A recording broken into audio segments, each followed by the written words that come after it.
Okay, ndugu wakulima, kama mnavyoweza mkaona, hivi ni vitalu vyetu ambavyo tuliviandaa kwa ajili ya kuweza kuoteshea mbegu ya kitunguu, na mbegu ambayo tuliweza kuitumia hapa inafahamika kwa jina la Buftime C1 ambayo ni improved red onion seed, ambayo kimsingi inafanya vizuri katika uotaji. Unaweza ukaona hata germination yake kwa namna ambavyo imeweza kugerminate kwa 95%, na hapa ndio imetimiza wiki moja na siku kama 3 inaonekana hivi. Na leo tulikuwa tuna zoezi la kuweza kutoa matandazo yale ambayo tuliweka kwa juu, tuliweka nyasi kwa ajili ya kuweza kuprotect unyevu ili mbegu ziweze kuota vizuri.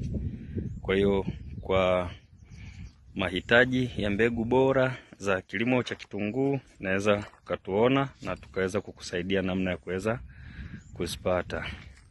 Karibuni sana, asante sana.